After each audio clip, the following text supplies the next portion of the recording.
There was a chair in the middle of this room that had some controls on it, and I went up to that and tried to see if I could figure a way to open a door or get out of there or something. Another being came in at that point. The first creatures that I saw were very, very different from us. They were short, less than 5 feet in height. They had large, bulging craniums, kind of a chalky white look to their appearance, very large eyes. He took me out of that room that this was parked in, down a hallway to a smaller room where there were some other people like him, and they put me down on a table, and I struggled with him.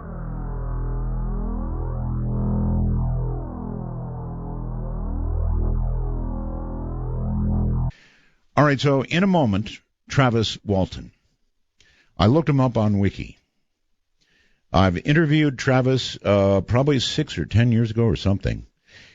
Travis, Wiki says, is an American logger who was allegedly, and I scratched that word out, who was abducted by a UFO, on November 5th, 1975, after working with a logging crew in the Apache National Forest in Arizona. Walton could not be found, but in fact reappeared after a 5-day intensive search.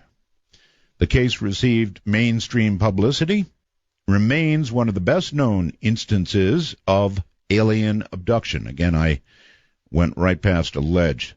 UFO historian Jerome Clark writes that few abduction reports have generated as much controversy as the Walton case.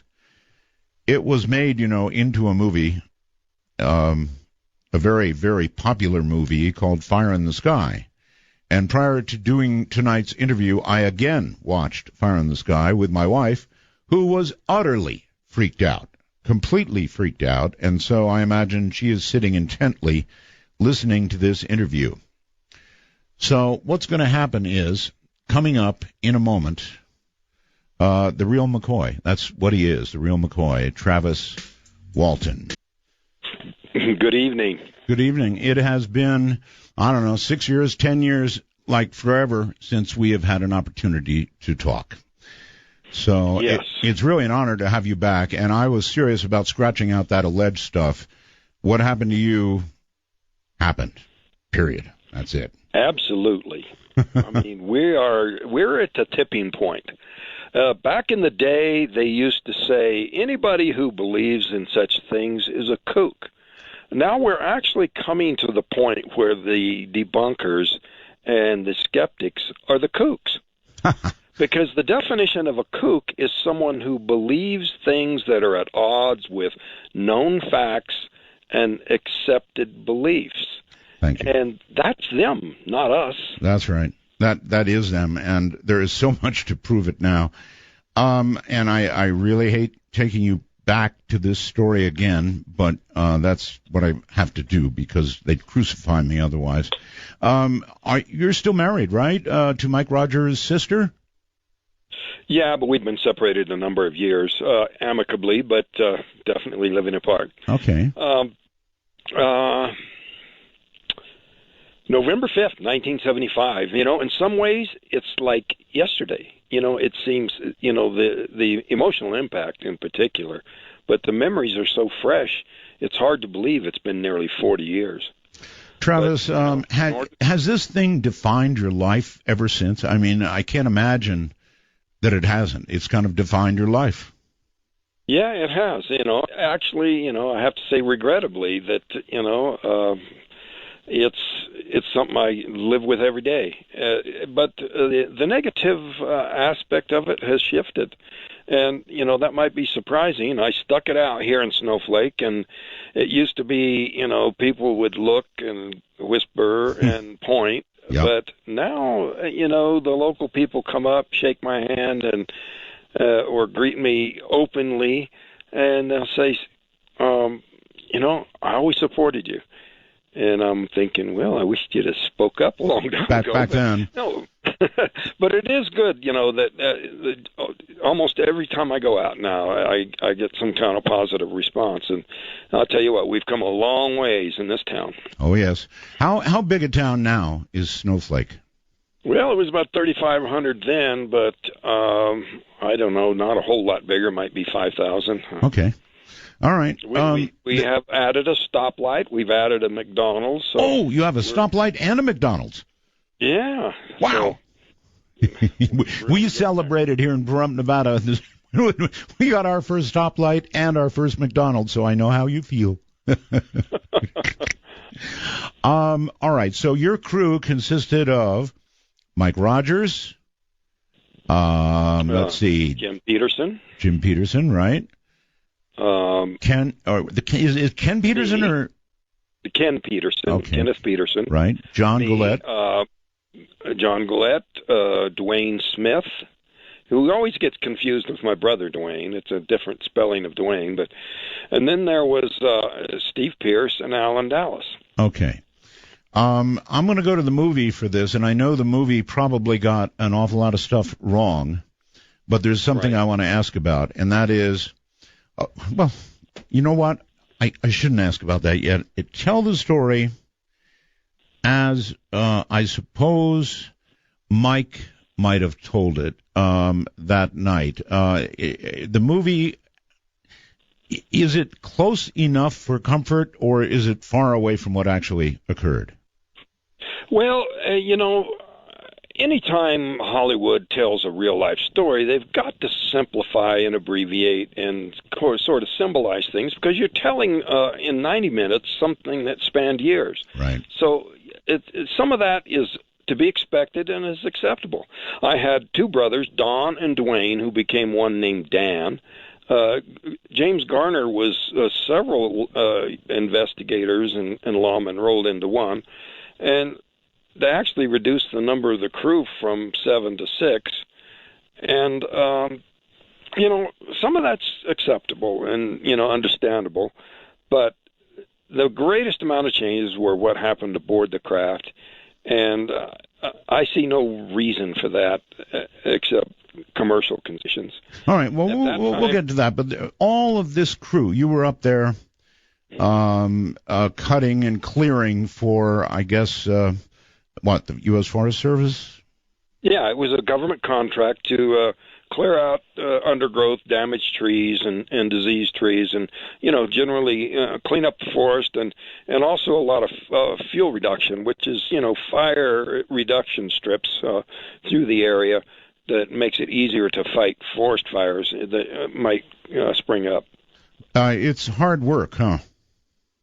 Oh, it's definitely some of the hardest work you can do, and at high altitude on steep terrain, and carrying a heavy chainsaw all day. It's definitely not for the faint of heart. Mm-hmm. It's for the young.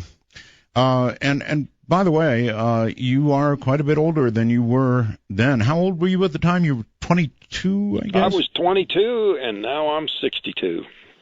Oh, my God. Incredible, huh? I'm 70, Travis, so there you go. Wow, you're over 60 now. Holy mackerel. Incredible. I don't feel that. Oh, I could still outrun my boys. I don't feel it either, at all. But it happens, and those years go by. So you guys were, it started out with you, everybody in the truck going up there and working.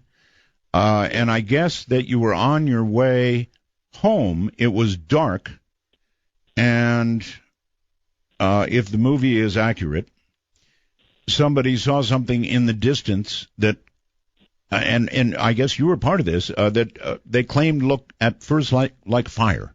Yeah, it was a glow, and we tried out a number of ideas of what it might be. Deer hunters camped out there, a plane crash, a fire in the tree, but nothing was fitting in with what we were seeing. Right. It was a full glow in the sky, kind of like in the movie, maybe not as reddish, but a full glow, right. And the sun had gone down, of course, in the west.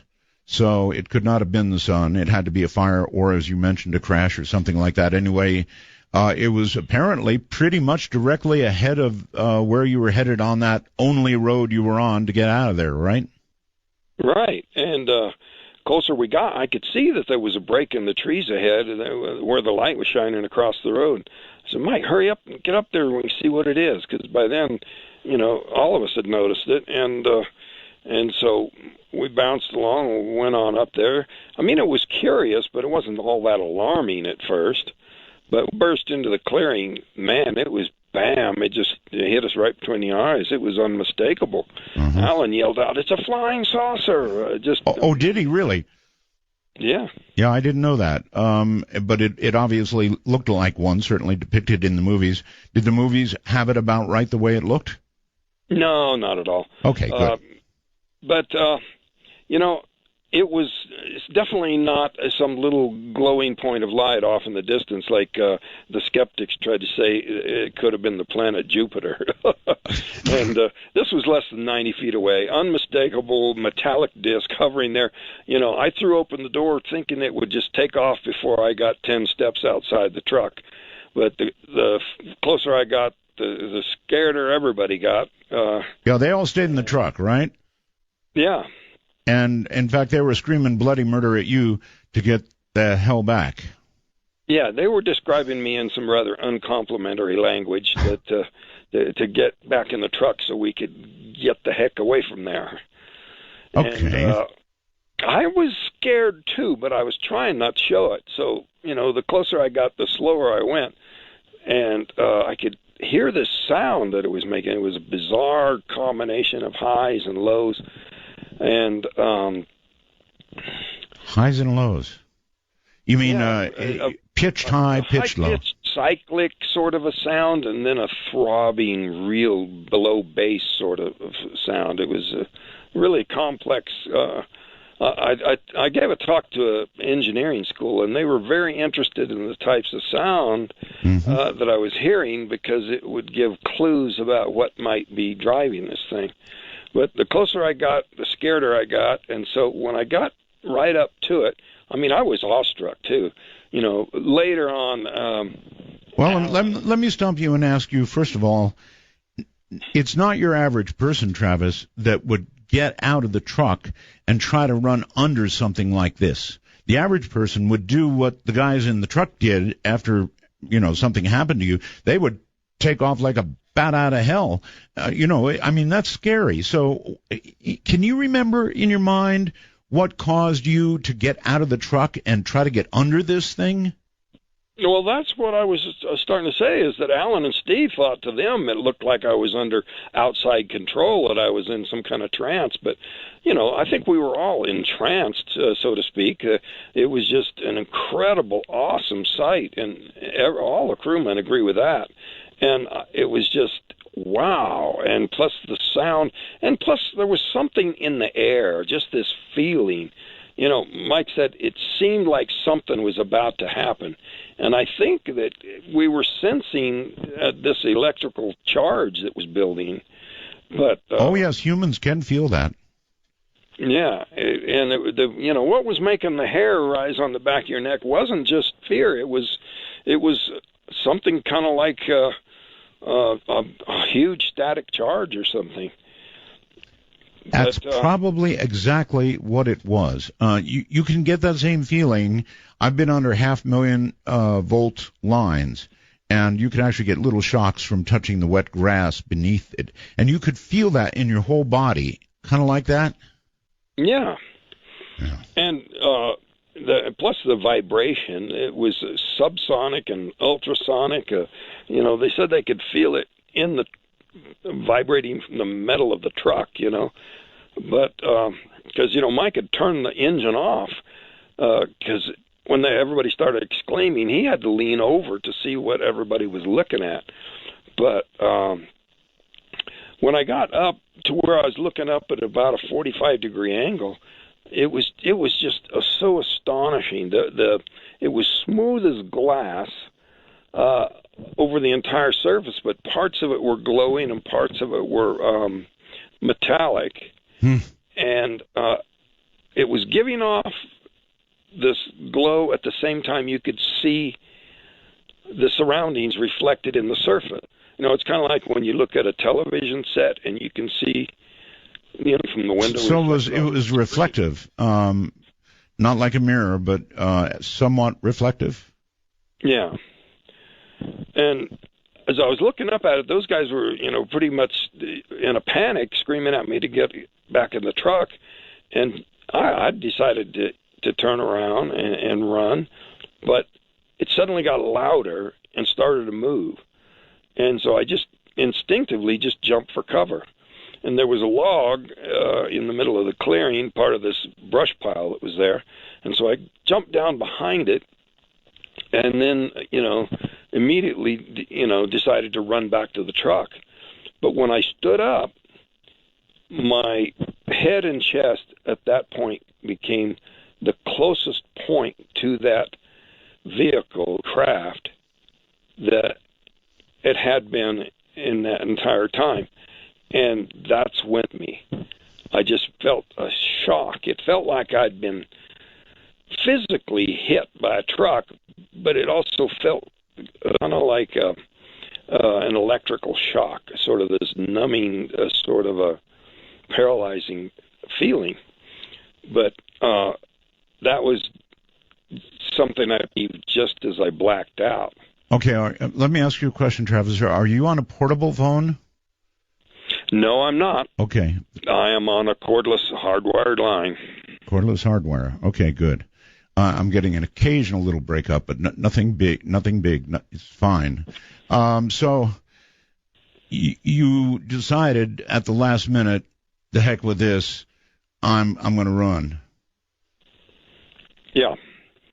And again, different than the movie, right? It didn't show that in the movie. What it showed in the movie was you got thrown by this thing, so that was wrong. That is what happened. That is what happened. Oh, it is what happened. I decided to run, but I didn't just standing up and zap. And there was, you know, the way it's depicted in the movie, the actor jerked and then was thrown back. But right. They kind of dragged it out. It was just you know, it's strange because Hollywood normally, you know, wants to put on a light show, and they really missed an opportunity there because it was far more violent than they depicted. It was so violent that it was compared, you know, by the crew that was watching to a grenade or a landmine throwing me through the air. Wow. Some guys said, you know, it threw me 10 feet. Some thought it was 20 feet. But John said that my body fell like a sack of meat, you know, like there were no bones in it. They said that no attempt to break my fall or anything, to the point where, I mean, the violence was so powerful that they immediately started screaming it killed him. Yeah, they were convinced you were dead, and frankly, even from watching the movie, I can understand that. They thought this thing had killed you. And, of course, at that point, if the movie is accurate, they said, heck with this, we're getting out of here, and went tearing down some of the rest of that road as fast as they could go. That accurate? Yeah, nearly wrecking the truck. And, you know, I do not blame them. I always want to say that those guys did the right thing at that point. What was the point in risking everyone's lives to save somebody they thought was already dead? Mm. So anybody that thinks that was cowardly is just wrong. Mike, you know, had the safety of the crew, you know, under his responsibility. When they got up the road, they said that they argued about whether it had actually disintegrated or incinerated me. When they were unable to find some deer hunters, you know, with guns to come back, they decided they would come back. Now, in the movie, when Mike said, this truck's going back, anybody who doesn't want to can get out and wait here, nobody volunteered to stand alone in the dark like in the movie. They all said, no way, we're staying with the truck. So they all went back. Okay, so oh, man, that's really a deviation. So every one of them went back. They didn't stand in the dark. As depicted in the movie, they all went back. Well, yeah. Bless their hearts. I give them credit for that. That took courage. Yeah, it sure did. You know, like I was telling Steve today, courage is not the absence of fear. Courage is to keep going in the presence of fear. Yes. All right. So when they got back there, Kenny was saying the scariest thing to him, because they saw the craft leaving. Scariest thing to him, he thought, would be what my charred body was going to look like laying there. You say they saw it leave? Yeah, as they approached the area, they saw it streak off. Wow. And obviously they were immediately looking for you, and you were not there anymore. Now, was there any trace left on the ground of either you or the presence of that craft above? Well, in long-term ongoing research, there was evidence of the craft having been there. And when the sheriff brought in the tracking dogs from the state prison, they were unable to find the trail going anywhere beyond where my body fell in the middle of that clearing. And, you know, before we get further with this story, because people are going to be going, oh, come on, when you get into the details, your entire crew was given a lie detector test. And if I have it right, in the first one, Dallas may have been a little unreadable because he was so freaked out, but everybody else passed the lie detector test. And then, moreover, they were later given a second lie detector test, and everybody passed. Yeah, the second round, Alan Dallas up first, because obviously he had walked out on his initial test, but this was with the same examiner. And Mike was retested. I took 2 more tests from the state police lie detector expert, which, at the time that the 6 tests had been passed, the president of the American Polygraph Association said that although a polygraph on a single test is less than 100%, when you have that many people passing tests on the same issue, the odds are over 1,000,000 to 1 of there being any error. Everybody involved took multiple lie detector tests, and so this, it's a real thing.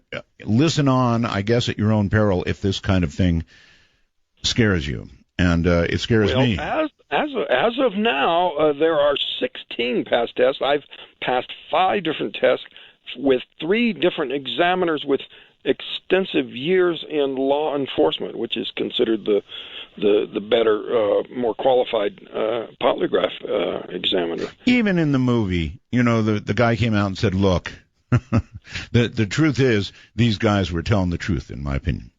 So yeah, and the examiners stand by it to this day. All right.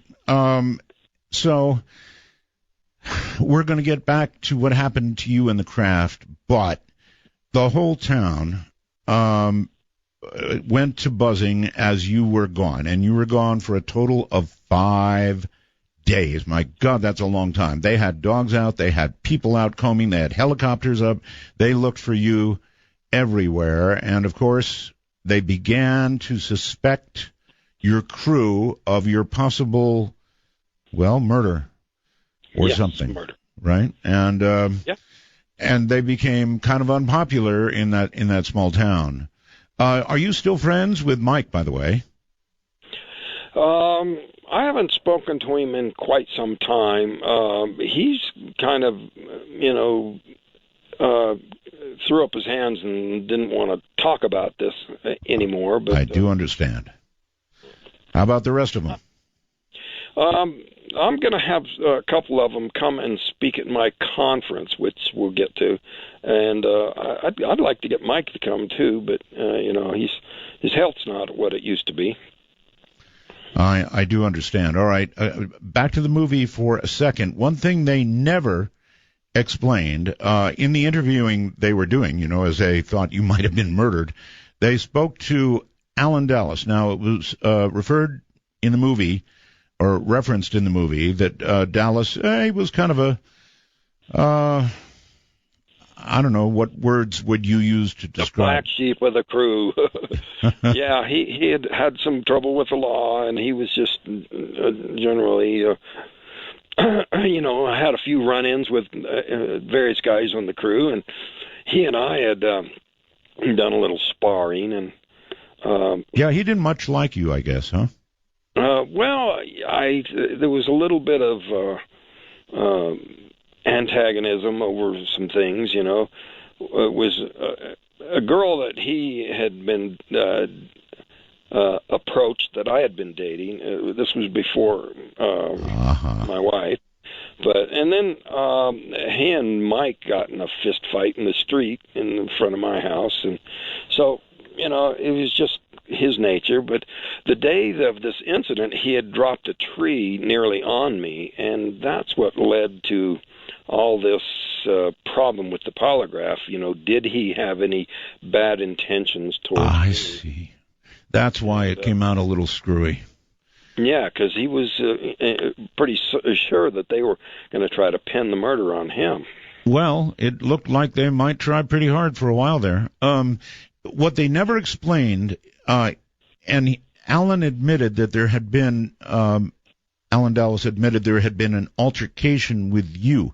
Now, was he referring to the tree because he had a pretty nasty cut on his hand, and they never explained that. We get scratched up at work all the time, And after I was returned, the doctor examining me, found a puncture on my arm, and it was assumed that happened during my abduction, but it could have easily been, being poked by a thorn in the course of a workday, Well, the one on Dallas looked really serious, like, he touched a chainsaw or something. Did you have a fight with him? Not with chainsaws. I mean, he nearly dropped the tree on me, and I gave him a dirty look and said some things under my breath if he could read lips. It wasn't a friendly exchange there, but not physical. Kind of normal. I mean, a rough bunch of guys. Oh yeah, of course, alpha males, all of you. But was there an actual physical altercation with him? When he tried to spin kick on me, Steve, youngest guy in the crew, laughs about how Alan fell on his behind trying to do that. It was just semi good natured sparring. Okay. All right, so no altercation that would have produced a cut like they showed? No. All right, now back to you, Travis. And you were, while the whole town is going nuts and they're searching for you for all these days, you're suddenly in, well, where? Well, I woke up on board the craft. I didn't know where I was at first, but I was in a lot of pain. And I was in and out for a while. And when I finally did come to, it was in a foggy, hazy kind of way. My vision was blurred and even double vision, and it even hurt. The light, even though it wasn't bright, hurt my eyes, and the pain in my head and chest was incredible. And I felt it was life-threatening. Something was terribly wrong inside. Describe your environment, if you can, when you woke up. Can you? I mean, when you looked around, what did you see? It was dimly lit, and I could hear the sounds of movement around me, and I could just barely make out the forms of what I thought were doctors, but then my vision cleared, and I could see these aliens standing close. And it just completely freaked me out. I mean, I was already scared about the way I felt, but I just completely lost my mind with fear. Were you, describe what you were on, if you can. Were you on a slat? I was lying on my back, and I was close enough to the ceiling before I even looked over and saw them. I figured I was on some kind of a gurney or a raised operating table, and I thought, that I'd been hurt somehow and taken to the hospital. But then when I finally focused on what I thought were medical people, it was these aliens, and I just flipped out. Okay. A lot of people think, oh, I would stay calm, ask good questions. Who thinks that? Not me. But you have to understand that, the pain I was feeling, the feeling of something mortally wrong inside, but moreover, the most important feeling was that I felt like I couldn't get enough air, the feeling of suffocation.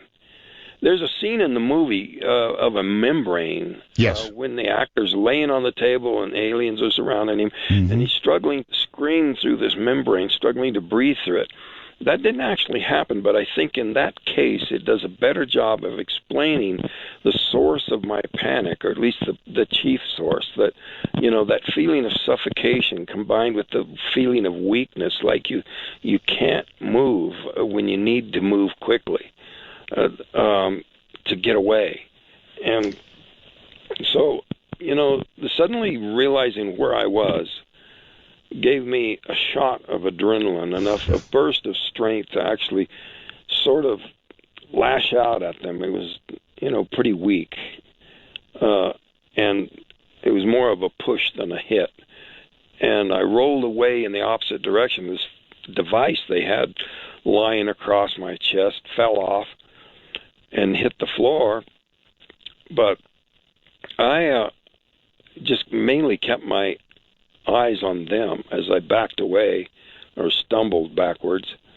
And when I bumped up against this shelf behind me, I just looked real quick to see what I'd run into, and there was some things there, and I just grabbed the biggest thing there and started flailing in their direction. And that stopped their approach. All right, two things to ask. One, the movie depicted a lack of gravity. You said something fell and hit the floor, so obviously there was some gravity. Yeah, there was gravity. There was no weightlessness. Okay. And is actually, if anything, it might have been slightly heavy gravity. Really? To explain that feeling of weakness, although just the feeling of injury. I really think that whatever happened with that blast of energy from the craft, it did so much damage that when I came to at that point, whatever efforts had been made to revive me were not complete. All right. You describe aliens very close to you, and of course everybody would like to know, forget the movie, were these creatures all similar, or can you describe? Yeah, they were very similar. Okay. And you do have to forget the movie because they changed them. The panic that the people at Paramount had was that these aliens had been in another production immediately prior to the production, filming of Fire in the Sky. Right. And they did not want anybody, seeing something that had been seen before. So they changed their appearance, but they were back in then they didn't have the term grays, but that's what people call these small, hairless, grayish white beings with huge eyes. And that is what you saw? Yeah. So that part of it actually, there's a classic gray that you just described. Hairless, pretty small generally. Any idea how tall they were? Shorter than 4 feet, for sure. So small. But, I really don't use the term gray. I don't like that. I think that there's probably a number of similar species that are just being stuck under one name that really come from really different places. And I have a whole line of reasoning that tells me that that's the case. The variations in descriptions that you see, and also there are a number of species of animals on the Earth that look very similar but are completely genetically unrelated. They just look similar because they live in a similar environment. And that's what I think is the case with these. Whatever they are? Yeah. So you pushed one, I guess, pretty hard. Did he go reeling backward or what? Yeah, it was softer and lighter than I expected, but it fell back pretty easily. And it was probably partly because it was totally unexpected. I think they were trying to maintain control of me, and it took me many years to figure out that it was probably some kind of neurological impairment due to this blast of energy from that craft that actually worked against their normal method of being able to control humans and keep them in some kind of trance or in a unconscious state. And that's why when they came around and I started flailing at them and they stopped and stared at me, that I felt that stare was so excruciating. That was my nightmares for months after the incident, that stare gave me this horrible feeling in my head. And in support of that was the EEG that I was given immediately afterwards that showed there was some kind of anomalous pattern that, I think is consistent with, some kind of burst of energy hitting me in the head. Wow. Did they ever get control of you? No, they were unable to get control of me, and I was thinking of fighting my way past them when they abruptly turned and left the room. They may have anticipated my move or just given up on...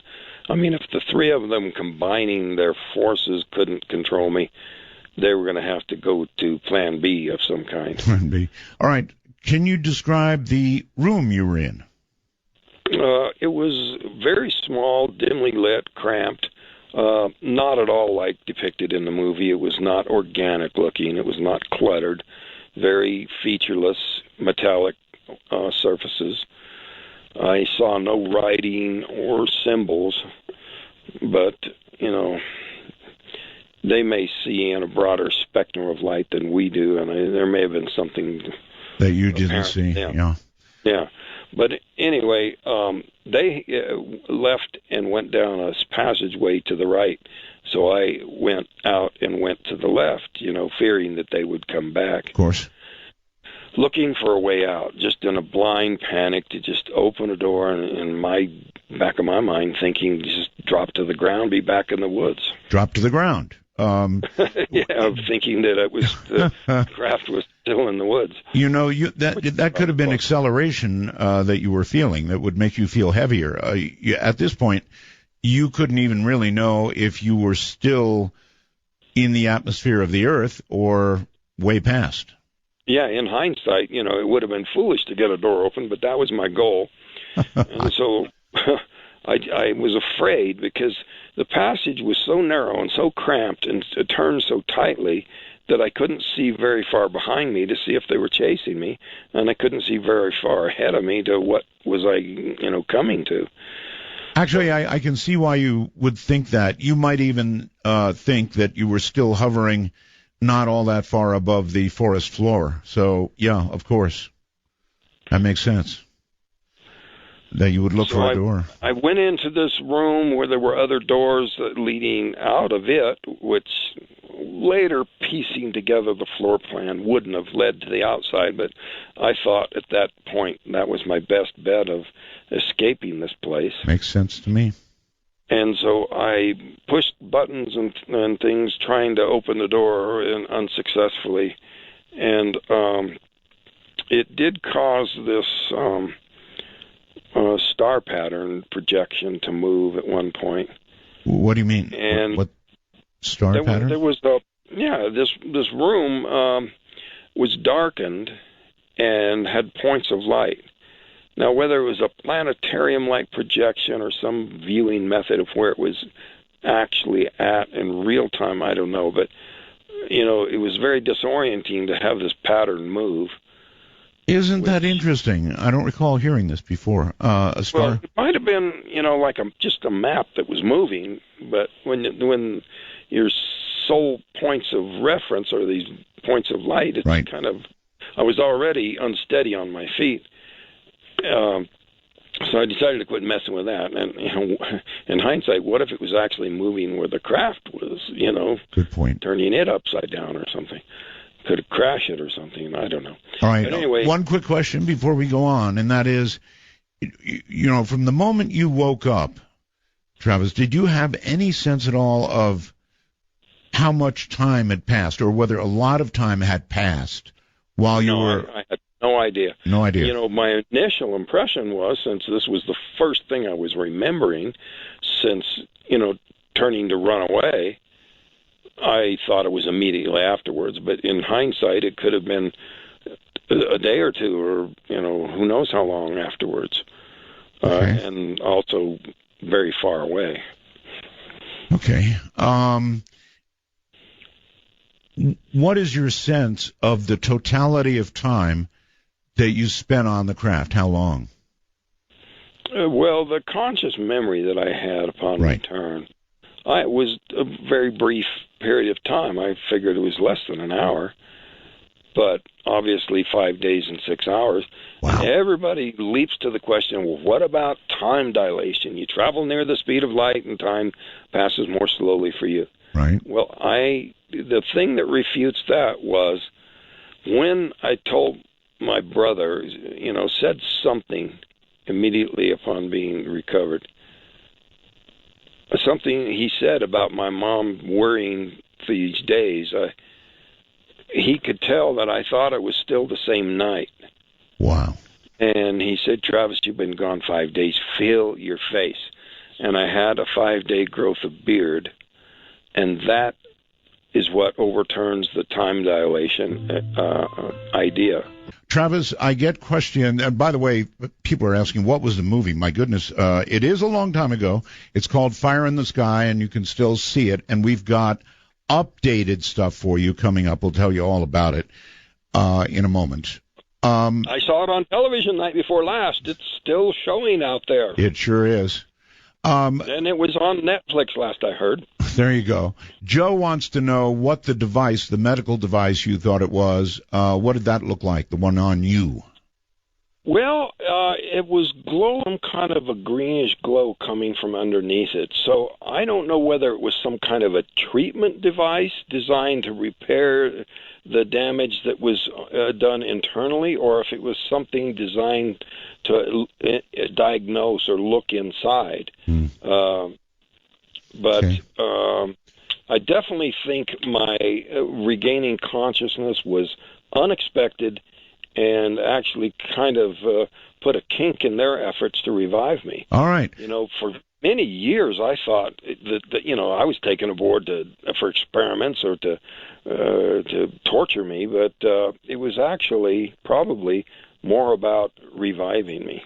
Richard asks, did Travis get the feeling that the aliens didn't care whether you lived or died? In other words, did you feel they were caring for you, about you, or just sort of didn't?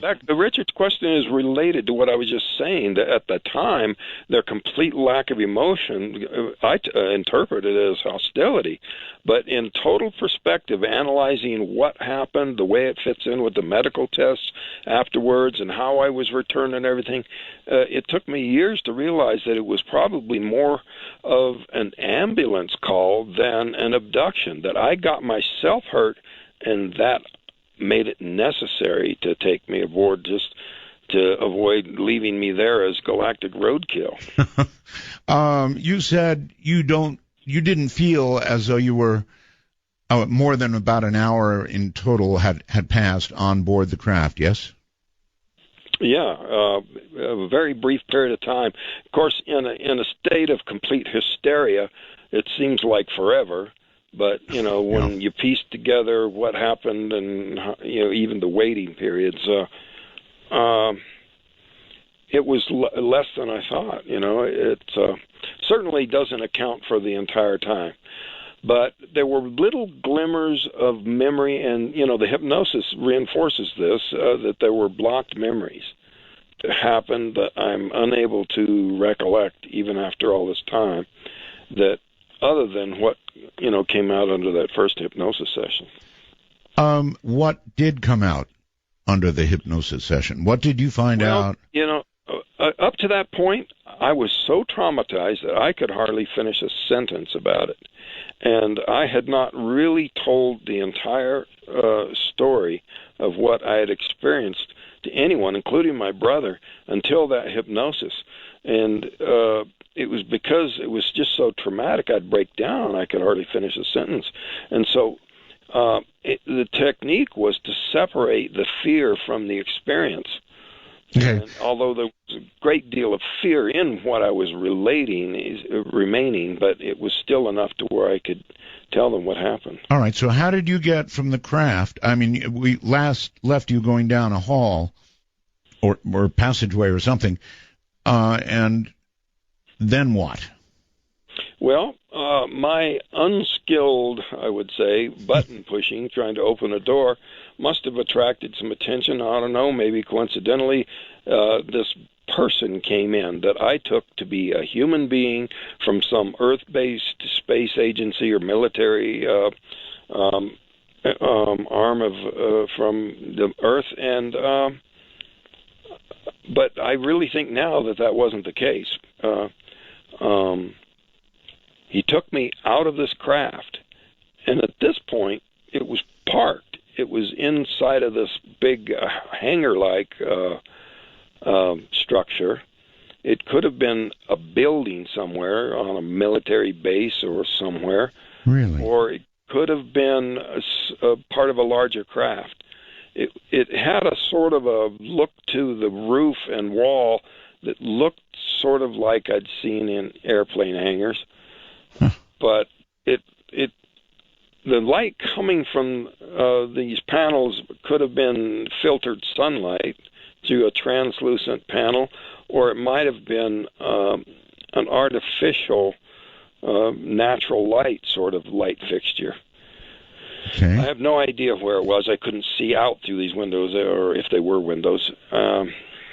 At any point, did any of these creatures communicate with you in any way, either vocally or telepathically?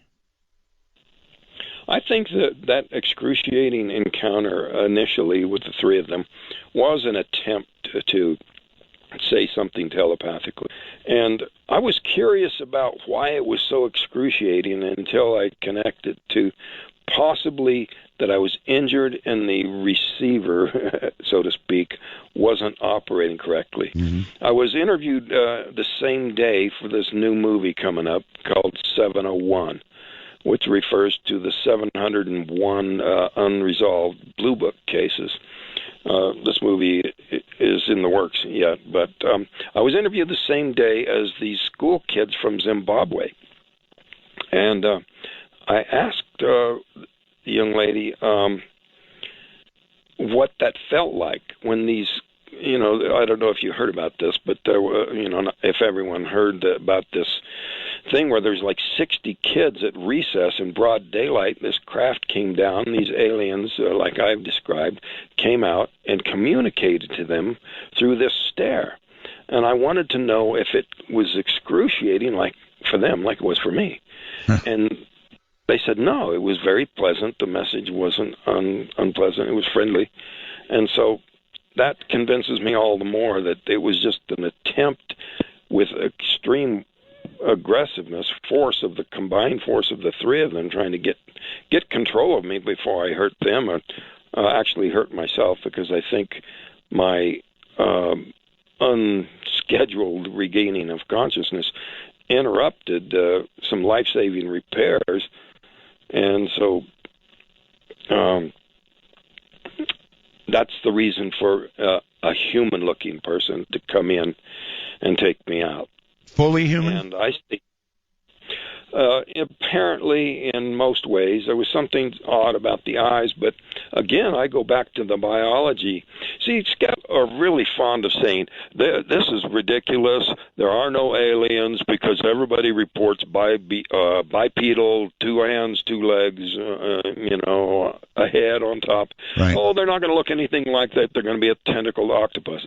Well, that's ridiculous. If you understand the principles of biology, bilateral symmetry is almost, throughout all life on Earth, no matter how diverse it is. And you have many cases where animals that resemble each other very, very much are completely unrelated just because they are in a similar ecological niche, a certain similar environment. Sure. These creatures, were they wearing helmets, or were they breathing if they were breathing? Well, the human-looking was. The human little, one. what so-called grays, were not wearing anything but coveralls, but the human-looking one was wearing a helmet over his head. Huh. And so that was the reason I sort of accepted the fact that he was not responding to my babbling, my screaming, begging questions, All right, I'm going back to my computer for a second here with a question. That helmet on. Yes, I've got it. Heather would like to know, she may have information. Is it true Travis was found to have radiation signatures in his blood that can only be found if a person is exposed to radiation, like in space, outside of Earth's atmosphere? That is an untrue rumor. Unfortunately, that specific test was not performed. That kind of evidence might have been apparent had they done such a test. However, the trees nearest where the craft came down do have definite markers of having a huge radiation dose. Wow. And we can get into that in detail, but this accelerated growth that was generated in these trees has been duplicated in the pine trees. It's a Scots pine tree species near the Chernobyl nuclear accident. It's very similar to ponderosa pine, where this forest was. And the radiation at Chernobyl caused an accelerated growth there, just like it did at the clearing. Now, the trees nearest where the craft came down had the greatest accelerated growth, and then the effect faded back into the woods. And most interestingly, the most recent discovery was that the accelerated growth was primarily on the side of the tree in the direction of the craft. Wow. So in a circle of trees around where the craft came down, the thickened growth would be on the east, west, south, or north, or whatever side was facing the craft, which completely undercuts any skeptic's idea that there was some growth effect that had nothing to do with the craft. This is all new information to me. It's new research, yes. When was this outed? This was discovered in an expedition overseen by Ben Hansen.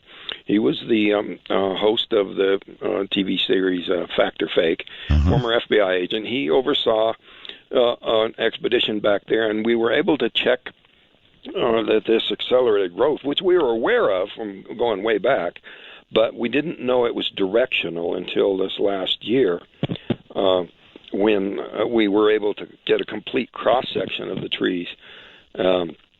And this high radiation was detected with Geiger counters on the men's hard hats during the search. And also, when I exited the truck, I left the door open. Right. And the crewman that was in the open doorway was Ken Peterson. And his right arm, this arm towards the open door, has recently been diagnosed with skin cancer, which again is sign of maybe radiation. Yeah, some high radiation coming at them. No, the blood tests didn't reveal that, but unfortunately, those kind of tests weren't run at the time. Yes, indeed. Since the experience, have you noticed any changes in yourself? Psychic abilities, better understanding of yourself or anybody else or life itself? In other words, did it profoundly change you in some way? All of the above, but I'd rather not get into that stuff. I have tried very hard to stick to things that I can document. Right. And some things became documentable later, so I was able to talk about them later. Like the radiation, but you're trying to avoid the woo-woo factor. Right. I get but that. There's definitely some strange things that have become apparent. All right, let me get, again, so you were in this hangar-like place. Yeah. I want to know how you got back to, I don't know, Earth. Well, he took me to some other people who dressed similarly to him, except they didn't have helmets. And so I thought, well, maybe they can hear me. Maybe they'll answer my questions. So, Right. I was a babbling idiot. I was screaming, crying, carrying on. I was basically out of my mind with fear. But they weren't responding to me. And in a way, it might not have been so much secrecy or, anything covert or suspicious that they wouldn't respond to me. It was just that I was acting like a maniac, and they felt that try to reason with somebody so out of control would be futile. Mm-hmm. So they forced me down on this table and rendered me unconscious with some sort of a gas. And boom. Next thing I woke was back on Earth. But where were you when you woke up back on Earth? Where were you? It showed you in the movie at a gas station or something. Well, I woke up and I was lying face down in the dark on a cold pavement. But there was and I looked to see where the light was coming from. But it went off. But when I looked up, I could still see the shiny bottom of this craft hovering there just for an instant before it shot straight up into the air. But I think probably quite a bit of time went on between the time I was put unconscious to the time I was lying there on the pavement. I could feel that my clothes were still warm, even though the pavement was very cold, the air was very cold. All right, the movie showed you naked as a jaybird. Not true. Not true. Okay. It was dreadful. I mean, they actually filmed a sequence where the actor portraying me came upon a couple getting busy in a car. They're naked, and he's naked, and they start screaming. He starts screaming. They said it was so bad that it was mercifully deleted from the film. But I guess the nakedness is a good metaphor for the feeling that I had in a variety of ways, that these beings, the small ones, could look into me. They knew what I was thinking. They could see into me. It was an intrusive, invasive kind of feeling. And then in the aftermath, the way the media microscopically analyzed my every move to an absurd extent, every childish act of bravado or whatever, motorcycle stunts or whatever, was just blown out of proportion. And they were just looking for anything that they could interpret as strange. So the whole idea of being the bug in the jar began on board the craft and continued for months after I was returned. Here's one for you. You talked to us about the aliens and then what seemed to be more human-like characters. So an obvious question would seem to be, do you think that means that we know all about the aliens, that we are in some way cooperating with them? You got taken because they perhaps thought you were hurt. They didn't want you. They didn't want you to wake up. And when you did, they wanted you the hell out of there. And so those humans that you say you saw may have been, well, who knows, government types? Is that possible? Well, that's possible, and that's what I initially thought. But now, going further into the skeptics' idea that no way would they even be vaguely humanoid, let alone human-looking, is preposterous when you look at the biology behind it. It's entirely possible that they're not us from the future or us from the past or related to us or that we were seeded here by them. It's entirely possible that they just have a particular keener interest in us because of our similarity, which is just coincidental. I predict that when we look at life on other worlds, they're not going to be astonished at how bizarre these life forms are. They're going to be amazed at the similarity of forms. They uncovered a fossil of a marsupial that is built just like a saber-toothed cat. It was a predator and yet biologically completely unrelated, but very, very similar because of the niche that it filled in the ecology. We have javelina in the Southwest that look like pigs, have tusks and behaviors in so many ways like pigs, and they're not pigs at all. Mm-hmm. The American pronghorn is not even a true antelope, and it resembles so much a particular African antelope species because our American pronghorn evolved here on the American continent in the presence of the American cheetah, which is now extinct. And because of the similarity in the environment, takes on a similar form and a similar ability. Every animal that winds up living in the water, whether it be a mammal, a bird, or a reptile, or an amphibian, they all come to look very fish-like because the environment shapes the animal. Okay, but clearly you were looking at two different species. I mean, you were looking at what aliens and at something close to human. Yeah, and I think that they were brought in, summoned. Their assistance was gained because of I would be less combative, and they would be able to get some degree of cooperation and get me sedated to the point where they could finish the repairs. And B, they would know more and probably have more equipment and whatnot to deal with the nature of my injuries, which is why it took 5 days. Okay. Dale asks, again, this is from the wormhole, do you still have nightmares about this event? I did for a long time, but that gradually faded away. Now, the dreams that came back later were not so much nightmares, but actually featured the human-type people to a much greater extent, but with a much different emotional feel to it. Fascinating. I haven't kept up on all the other guys who were on your crew, or Mike's crew. Obviously, we're going to get a pretty good feel for how you're doing these days, which thankfully is pretty good. How are the other guys doing? Do you know? Well, come to find out, Alan Dallas had a heart attack and died here a couple of years ago. Oh, I'm sorry. And last year, I found out that Dwayne Smith had also passed away from a heart attack. And, I had quite a bit of difficulty tracking Dwayne Smith down. I had a friend who was a former police officer who enlisted the help of a friend who was a private detective, found him. I talked to him on the phone, interviewed him, and fortunately I taped the interview because, he agreed that he would come out and speak with me.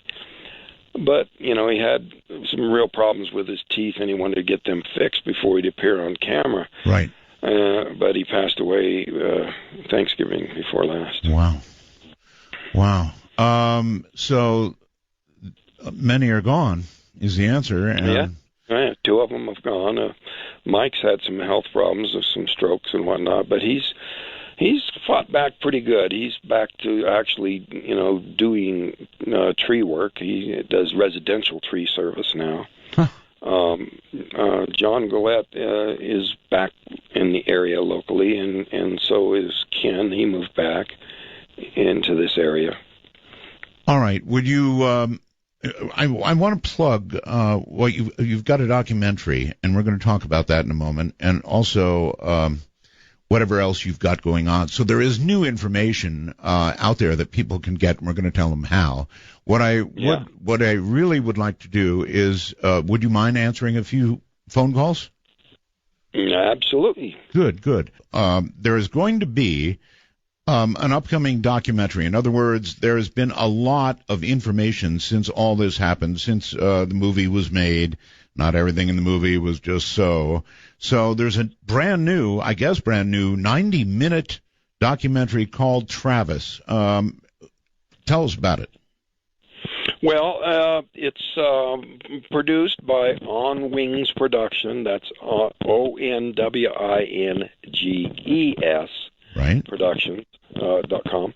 And it interviews a lot of the prominent researchers in the fields, some who have been active since it happened originally, and some more recent to the scene. But all about your case.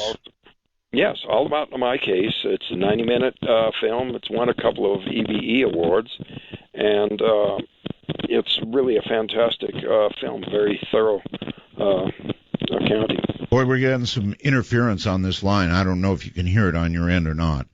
Yeah, I hear it. You do. We had some sabotage attempt on our local fiber optic node, and that would account for the little breakup I hear, as well as the static. All right. So this documentary went around and took a shotgun to various wonderful fiber optic junctions. Wonderful. I bet that's fun to fix. Anyway, this documentary, where can people get it? How is it obtained? Well, like I said, through onwingsproductions.com or through my website, traviswalton.com. Excellent. Also, you've got a conference coming up, right? Yeah, this is the 40th anniversary of the event, and we've got quite a lineup of speakers. Tracy Torme, who was the original screenwriter on Fire Sky, will be there, and his co-producer on 701 the movie, James Fox, will also be speaking. We've got David Childress, Ben Hansen, Lee Spiegel from the Huffington Post, UFO editor, Paola Harris. Lynn Katai will be speaking about the Phoenix Lights. And I've got Robert Morning Sky? Uriarte and Noe Torres. They wrote a book called Cowboys and Aliens, and I think it's fascinating to go back to the prehistory of UFOs and show that this is not some kind of a phenomenon exclusive to post-Roswell. I mean, this goes way back, reports in the American Southwest. All right, here's a big question. Gilberto wants to know by computer, were you ever debriefed, it's a good question, by any government agency about the abduction experience? I would think they would be interested. You would think they would, and it's very, very curious that I have received no interest from any government agency. Now, it was widely suspected for a long time that our chief debunker for many years, Philip Klass, was acting as some kind of a covert disinformationist on behalf of some government agency. And he harassed the heck out of Mike Rogers, and he ought to, discredit it. And this bribe offer is well documented. It was carried by local deputy James Click. And you, Art, challenged Philip Klass to take a polygraph test on the air. I did. Recall? Yes. And you got quite a bit of backlash over that. Well, you have been vindicated. Through the Freedom of Information Act, after Klass passed away, his FBI file revealed some very interesting stuff that I wish you had been able to get Philip Klass to take a polygraph test, because I think he would have flunked it in regards to his covert disinformationist role. Well, I don't think anybody in the audience is surprised that that kind of thing is going on. All right, let's see who we've got. Richard, somewhere out in the world, you're on with Travis. Hi. Good morning, Art. It's Richard from Northern Ireland. Northern Ireland, okay. Yeah. And great show as always. And big shout out to Belgab. And I have a question for Travis. Okay. You know what the internet's like, Travis? And there was a suggestion a few years ago that perhaps what you stumbled upon was some great government project. And in fact, the whole alien thing was a result of hallucinogens force-fed to you. Is there any truth or any possibility that's the case? No, there's no possibility to that. that was kind of a theory that was put forth because people were desperate to explain it away. And, well, why does he pass a lie detector test? Well, he believes it happened. So he really hallucinated it, and it didn't really happen, but he thinks it did. But, that theory and the transitory psychosis theory and another one involving hypnosis have no basis because it doesn't explain how 7 people can have an identical hallucination. Really? All right, let's go Also, medical tests showed no trace of any drug in my body. Thank you. Scott, you're on the air with Travis. Hi. Hello. Hello. Hi, all right. Yes. Yeah. Travis, I have a question for you. Do you think that the spotlight on you, because now you have a celebrity status, do you think that now that you have a celebrity status, maybe the ETs are kind of backing away from you a little bit? I don't know. If that were a security measure, then okay. But I don't know. Here February 4 last, I was leaving a MUFON meeting in L.A. I was going north up the 5 towards the 10 to come back to Arizona. I was with my girlfriend and my son, and we saw a giant triangular black craft come low overhead, undeniable, incredibly close. And I was astonished that you would have something over a city the size of L.A. and not have all kinds of reports. Well, we did a little research online. My son found this website called UFOstalker.com, and at that exact time and place, there were over a dozen reports of the same thing. So others saw it too. I saw one of them, Travis, a big triangular craft. Scott, anything else? Well, yes. Actually, I live over here in Massachusetts. Actually, I had a sighting myself, actually, but it was more of a ring of light.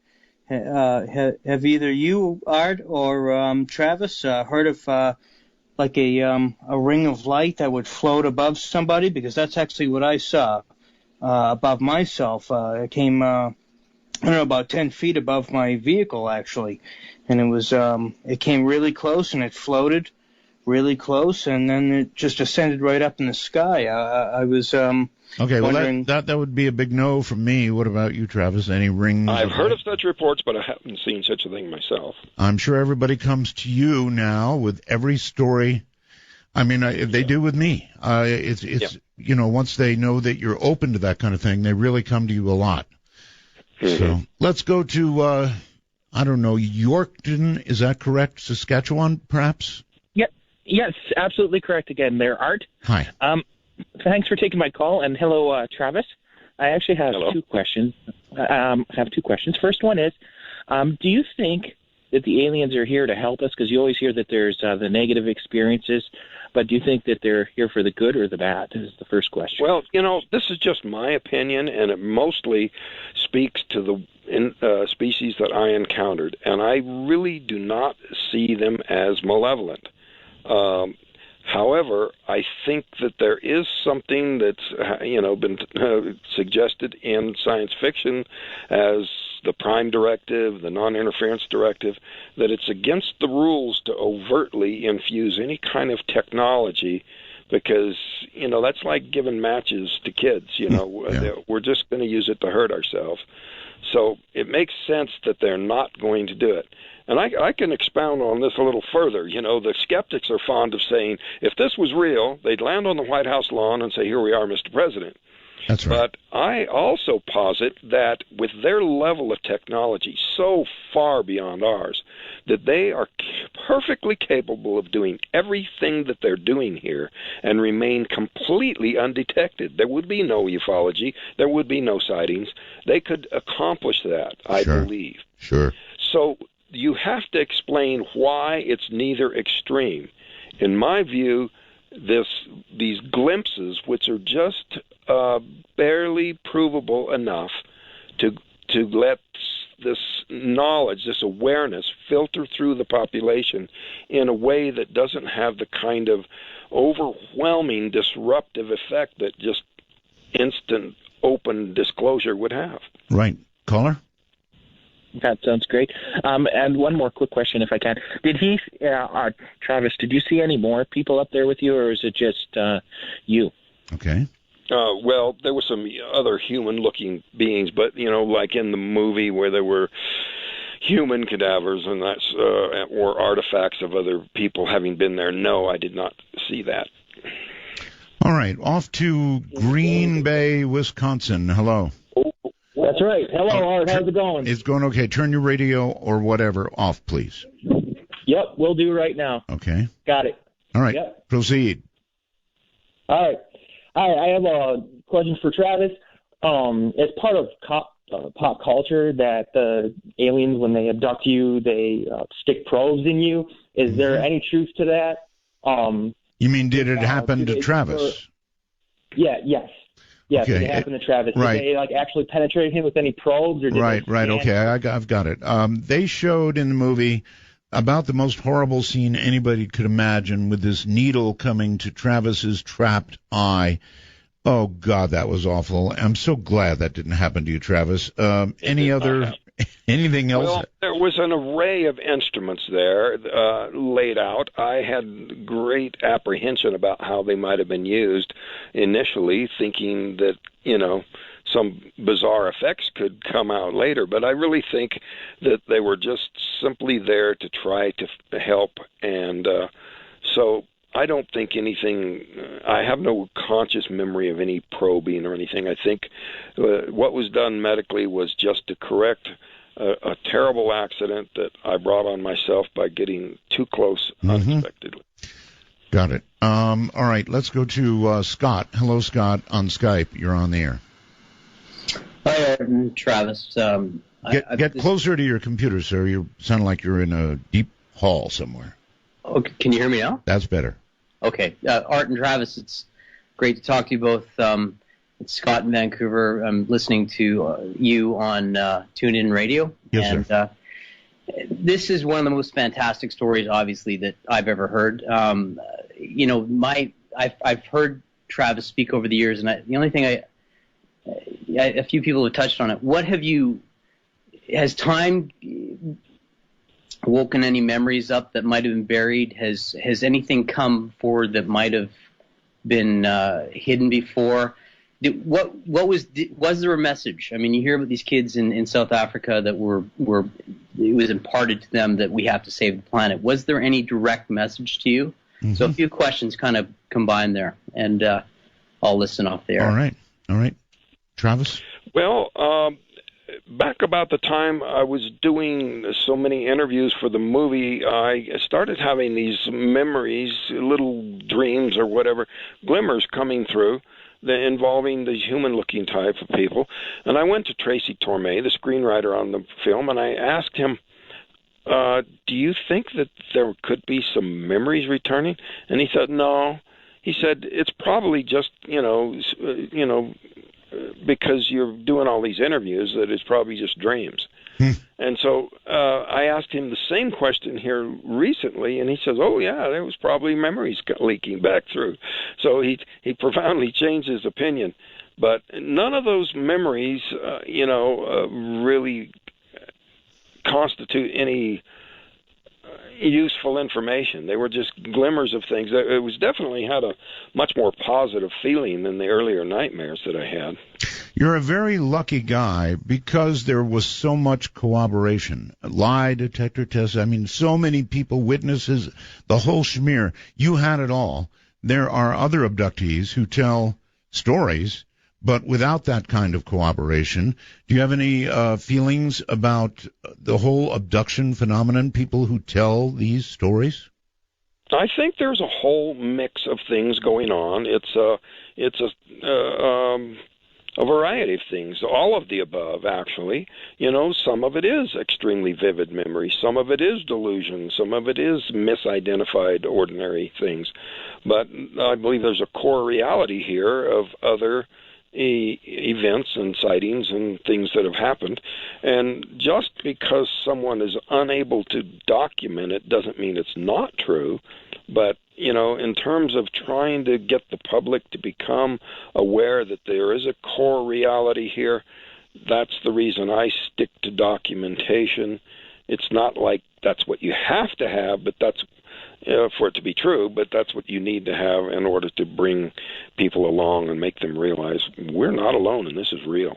You're right. You dropped a sort of a hint earlier that there have been changes in you that you don't really want to describe, and I jumped and said because of the woo-woo factor. I'm dying to know what they are. But all right, I'll give you what I can document. Really? I didn't want to say anything about the health effects because I couldn't document it, but I went into my employers and got the documentation that I never called in sick one time in the last 39 years. Wow.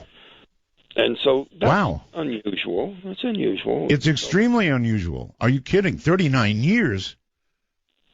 Yeah. You never called in sick once? No. So, if anything, you got a health benefit. Possibly. I mean, it could be a coincidence that I'm healthy, but I never missed a day of work except for funerals and things.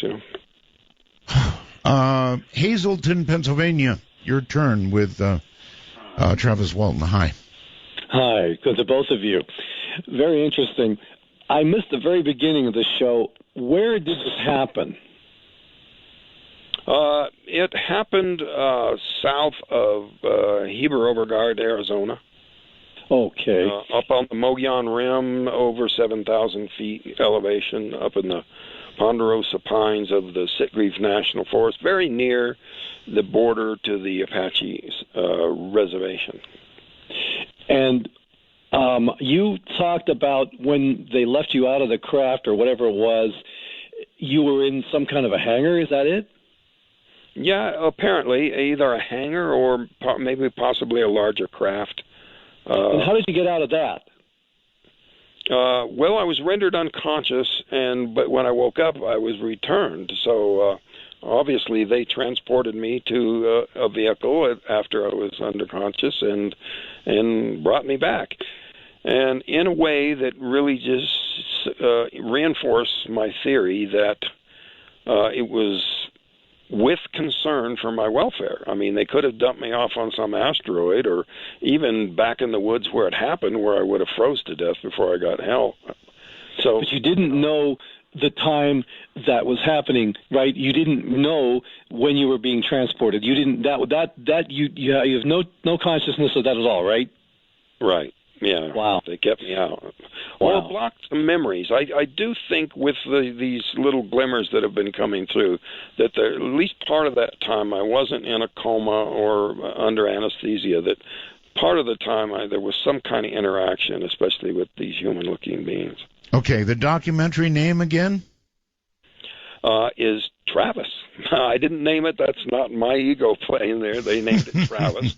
You deserve a documentary name. No problem. We'll tell everybody how to get it. He's got a new documentary coming out called Travis. And again, I guess you can go to his website and order it. How much, Travis? I don't know. You don't know? I think it's 25. All right. And you also have a conference coming up called Sky Fire Summit, right? Yes, November 5th, 6th, and 7th in Heber Overgaard, the town nearest where it happened, and we are going to have a visit to the site on the anniversary. Oh, no kidding. And a really neat sky watch with some special equipment. How is it dealing with celebrity? Somebody mentioned that earlier, and this, of course, is going to be with you all your life. How have you dealt with it since the incident? Are you patient with people, or is it really rough? Are you eating dinner a lot of times? Somebody comes up and wants an autograph, or what have you? Yeah, you just washed your hands and they want to shake your hand. I'm eating. Always, yes. No, actually, I have total patience for that. I totally understand. One thing that, Dr. Harder right after it happened, put me on the phone with Betty Hill, and I got some advice from her about that, about not letting it change you. Mm-hmm. And I really took that to heart. I've worked very hard at not letting it affect me one way or the other. I'm not going to accept the idea that I'm a crazy kook or a liar. And by the same token, I can't accept the idea that I'm some kind of a great person. What happened was an extraordinary event. That doesn't necessarily make me an extraordinary person, see? I do, and I do understand what it's like to deal with celebrity, and you have to be patient with people because at times they do jump in at the oddest moments. Yeah, it's fortunate I live in a very out-of-the-way place, and, I'm a little bit harder to reach. But when I go out, I try to be gracious with people, understand their interest, and do my best because that's my mission, is to educate people. And well, on their behalf, thank you for that. On Skype, Jacob, you were on the air. Hi. Good evening. Good evening. I have a question for Travis. Yes. If you were to encounter a UFO again, how do you think you would react? Do you think you'd feel the same kind of fear, or do you think you might perhaps try a more diplomatic approach this time around? Yeah, that's a good question. In other words, would I do what people say? Oh, I would stay calm and ask good questions. Well, the fear that came on was an accidental conspiracy of circumstances that made it seem far more threatening, which it actually wasn't. And I think I would handle it better, but I don't know that I would voluntarily be so foolish as to get myself injured again. However, it would be great to have some questions answered. But the big question is, would I tell anybody? And I have to say, probably not. When thinking now of this entire incident, are there things, not that I need to know them, that you have not made public? Yeah, but, like I say, I just try to stick to what I can document and leave it at that, because it's important to, show people that there's a reality here, and I don't want to put anything out there that can be questioned, even though it's as real as any of it. If I can't prove it, I'm not going to talk about it. I so understand that. Hello there. Wherever you are, you're on the air. Turn your device off or down, please. How you doing, Art? It's Grizz on TuneIn chat. I want to say hi to everybody on TuneIn. Yes, and sir. my question is, what did the alien smell like? What was the ship? What did it smell like? No one ever describes that. Right, you're absolutely right. Actually, it's a good question. Go ahead. Yeah, go ahead. No, a lot of people do have a description of the smell, and that's actually a pretty common question that people wonder about that. But I don't recall the sense of smell. And normally when you have an intense emotional experience, that the smell is very intimately linked with memory. But in my case, other than the feeling very stale and humid, it may be that the atmosphere in there was so strange, it wasn't appropriate for a human, obviously, because the human-looking guy that came in was wearing a helmet, and unless that was for some other reason. You said stale and humid. Yeah. So obviously it's not like you felt air. Obviously you were breathing air, but you didn't feel air moving at all. It was just sort of a very dank environment. Yeah, very humid, and I was breathing hard all the time, and I just felt like I could not get enough air. So I think that either the blast of energy damaged my lungs, or maybe even the neurological part of my brain responsible for breathing, or that atmosphere in there was just not right for humans, and maybe some of both. Yeah, maybe they got as close as they could get. Chris, hello on Skype. You're on the air. Hi, how you doing? Very well. Good. I was calling up. Thank you for having me on. It's an honor to be on. Don, you described, that on the movie Fire in the Sky, that the craft wasn't what it looked like. You said, but I had my own encounter. I won't get into that, but the one we did, we had an encounter with the craft had a huge glass dome on top of it. Did you happen to notice if there was a huge glass dome on top of the craft that you've seen? You know, yeah, you see so many. You know, there was a dome on top.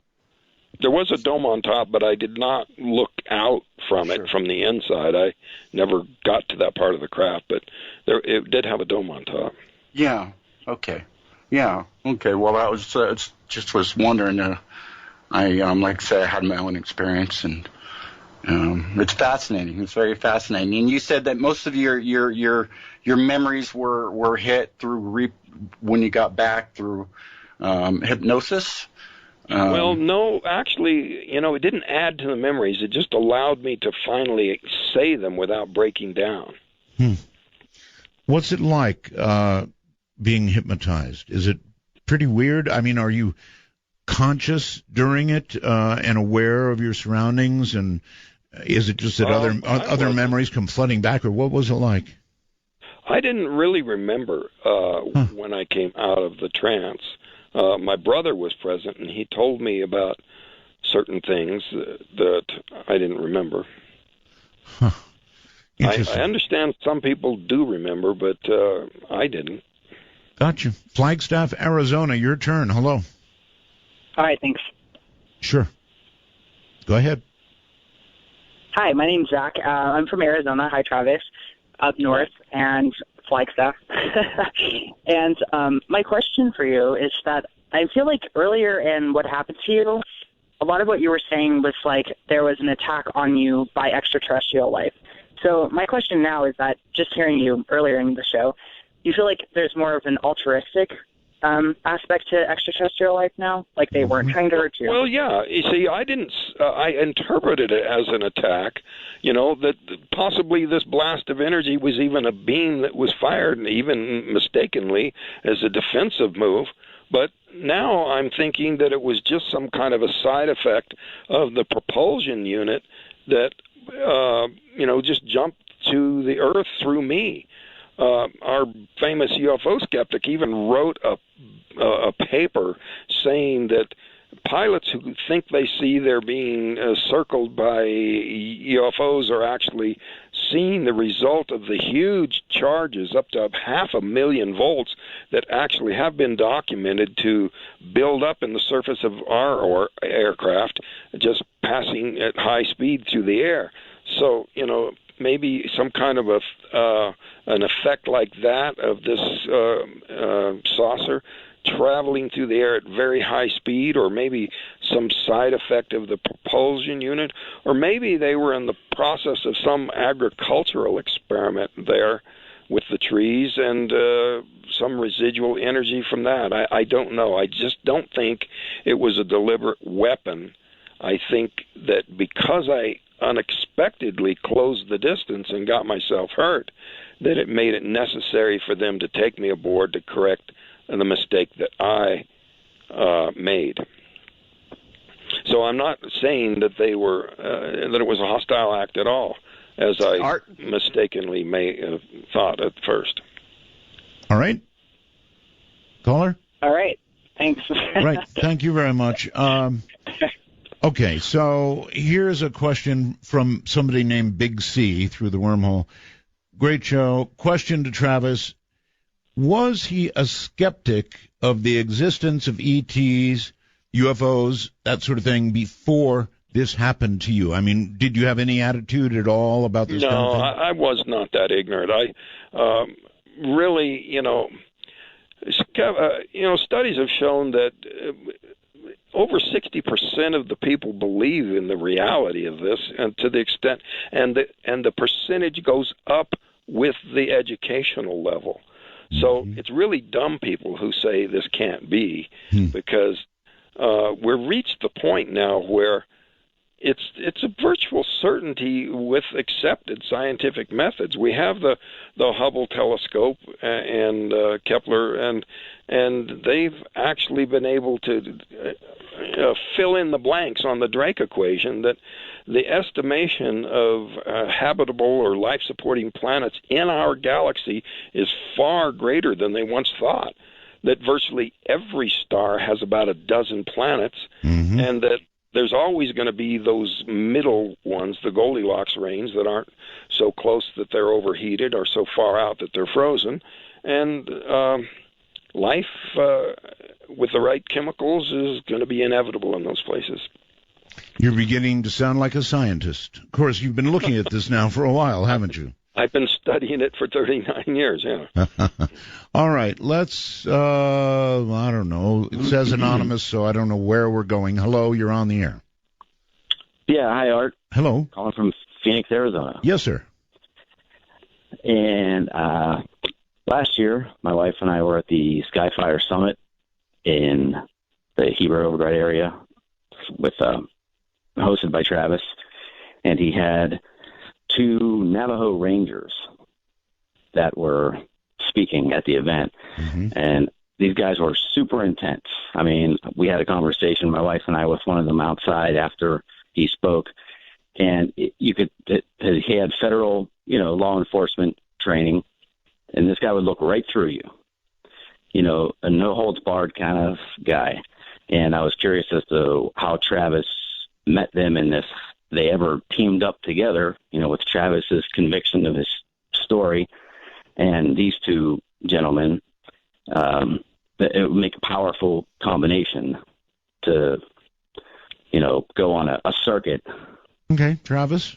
Well, I had the opportunity to speak in Gallup at a film festival there on the Navajo reservation, and spoke to nearly 1,000 Native Americans in the building, and they had some amazing stories about things that happened way back in the far reaches of the reservation. It's very remote out there, and these entities seem to have quite an attraction to more remote areas.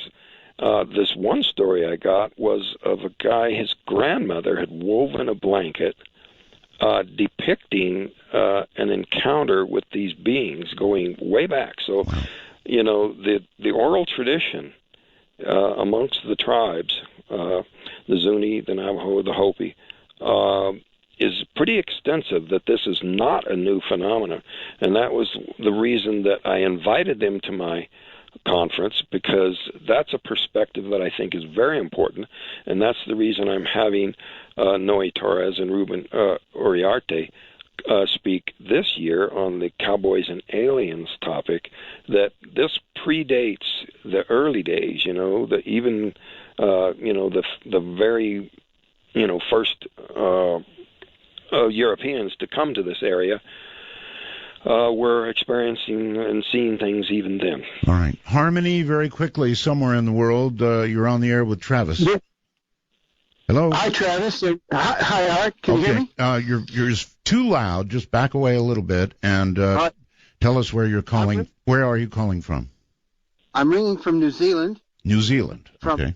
Yeah, from Nelson, New Zealand. And I had a couple of encounters in the very similar time period as what Travis's were. I looked on the net and I read some of his story. But I'll tell you the second one first, because I think it'll corroborate some of what he's saying.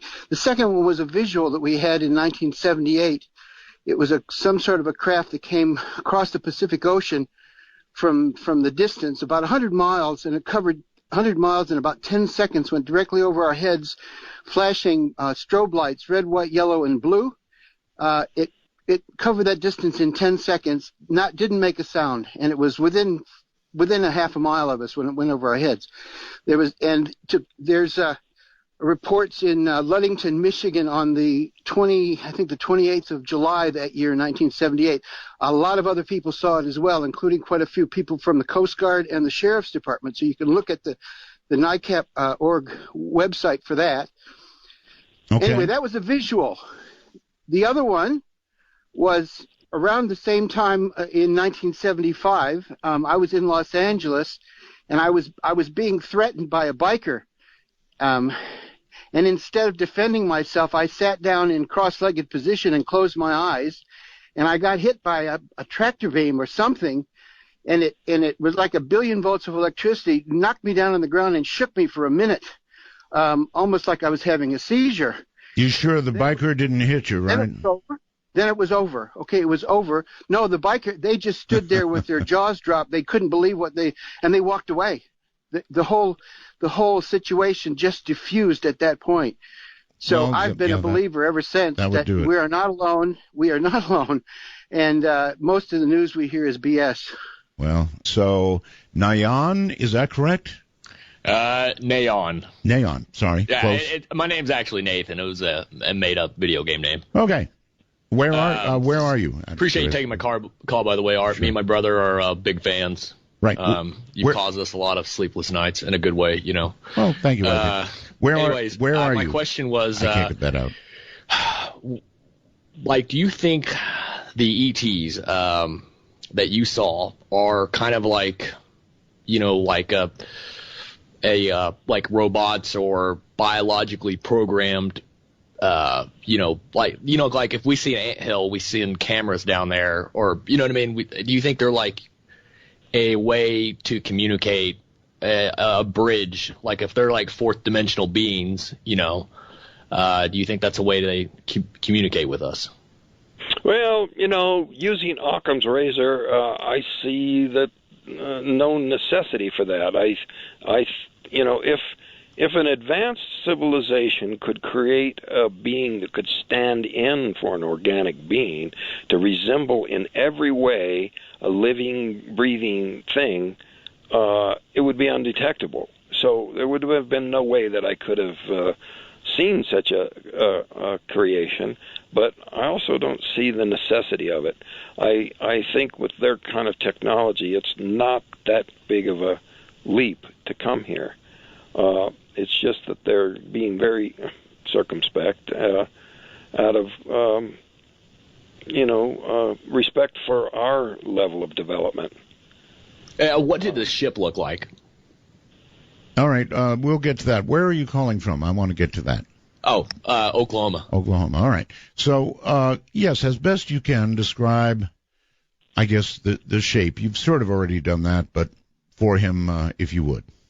Well, a metallic disc with a dome on top, glowing areas with non-glowing areas that are more like some kind of a more rigid part of the structure. I don't know the nature of why some of it was glowing. It didn't feel hot. I was close enough that I think that if it was glowing because of a high temperature, that I would have been able to feel the heat, and I didn't feel heat. Would you roughly describe it as a flying saucer?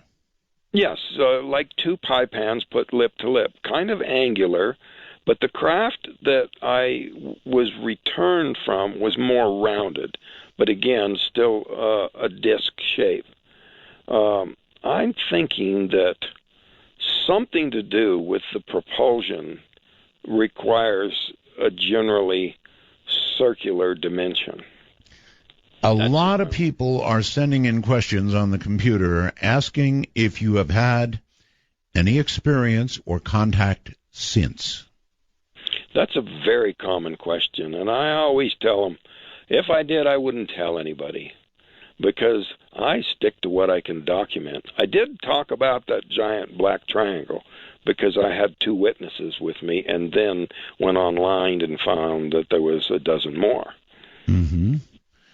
I think you're doing a wise thing, because if you had another experience and laid that out for everybody, you're absolutely right. It would detract from your credibility, no matter how true it might be. Exactly.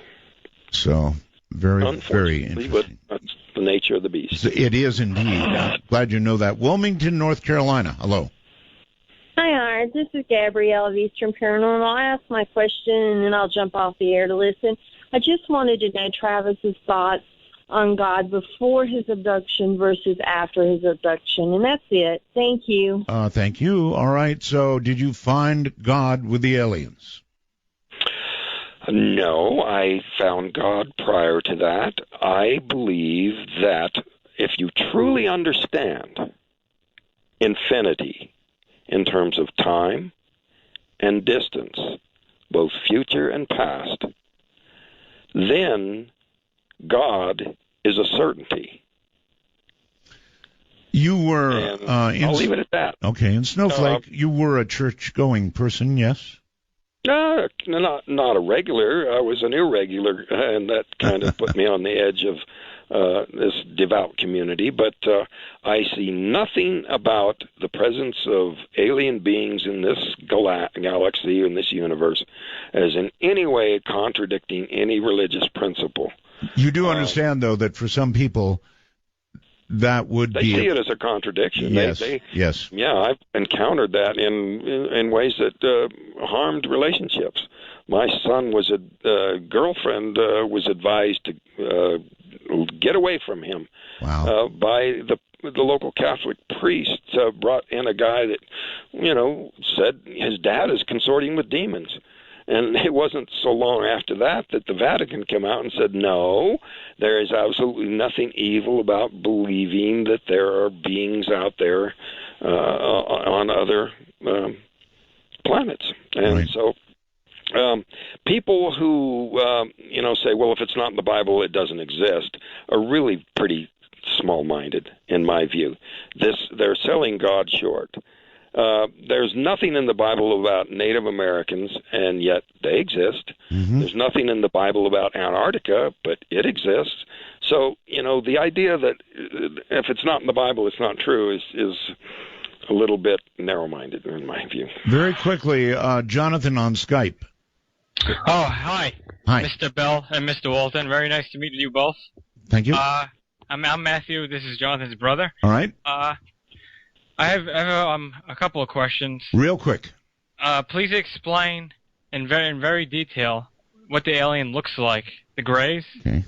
In great detail, like their appendages, feet. Okay. Do they have irises?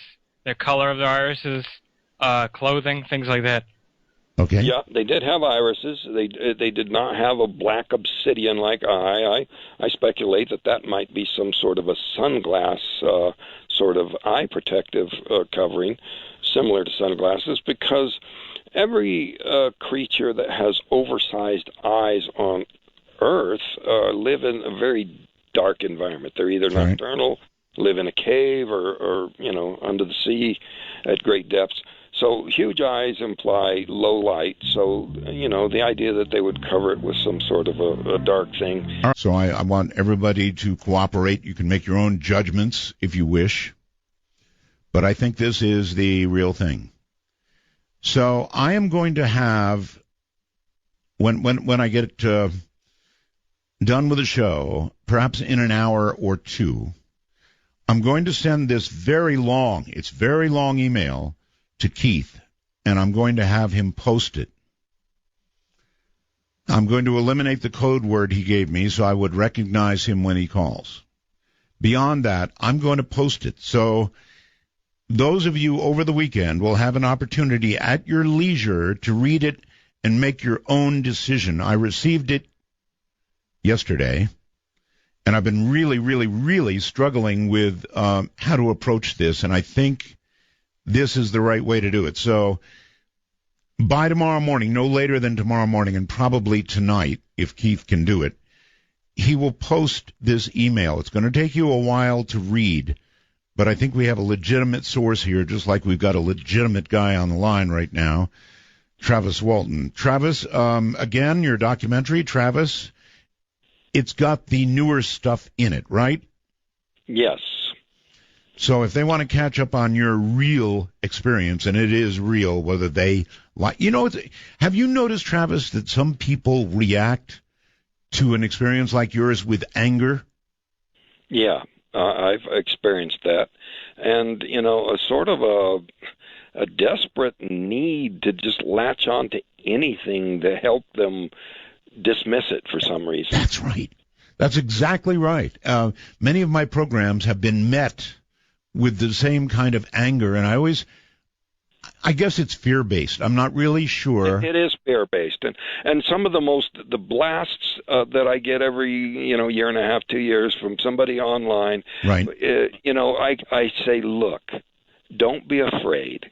it's not going to happen to you. And you would not believe how often that turns them around, and they're apologetic.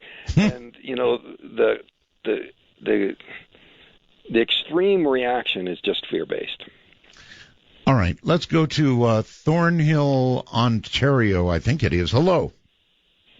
Oh, it's Michael from Toronto, Canada. Okay. I'm sorry, it says Thornhill. That's right. I'm right on the border, 10-minute walk all right. away. Okay. I have a question for your guest, Travis, and for you, Art, and for your whole audience. Sure. I'm with MUFON Canada. I've had an experience with a UFO, and very similar to what the crew seen as what was described as streaking away. And what I'm asking about is the light. I'm actually very, very interested in the type of light. I don't believe it's normal light. Travis has already answered one of my questions when he said that the light was actually shining through the trees and onto the road. I've had an experience and met other people that say, yes, they've seen a bright light, but it did not affect the area. My question is, sir, to both of you and to your audience, has anybody or does anybody know about such a thing where a light is there but does not affect the atmosphere around it? Well, I think, okay, Travis, for you. Well, it lit up the area with a very strange sort of a ethereal kind of a glow. It was a very soft light, and but it was still visible from back down the road. Right. The reason it was washing across the road at that point was because there was a break in the trees.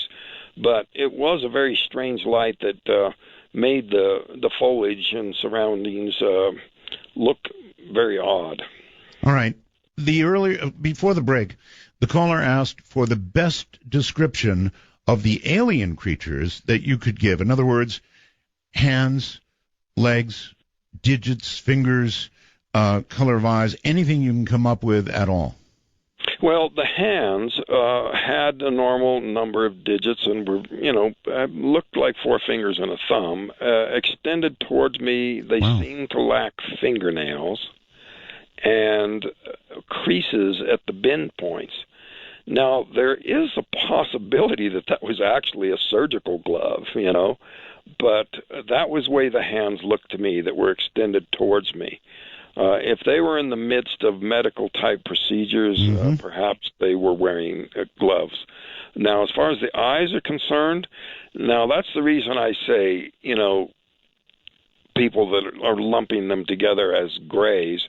The ones I saw had a pupil, an iris, and eyelids that blinked. No eyelashes, but definitely a very large iris, a very large pupil. Even in that dim lighting, the pupil was fairly constricted. Almond shape, as we see depicted? No, there wasn't a huge slant to the eye, but, like I said, I really do think that a lot of these descriptions are accurate. They just are different beings that just happen to look that way. I think it might be common that either the daytime radiation on the planet they're from is so intense that they're nocturnal, or the atmosphere is so thick that not a whole lot of light reaches during their daylight hours. Right. Your story in totality, to me, sounds like you were the accidental abductee. In other words... That's my favorite theory now. Really?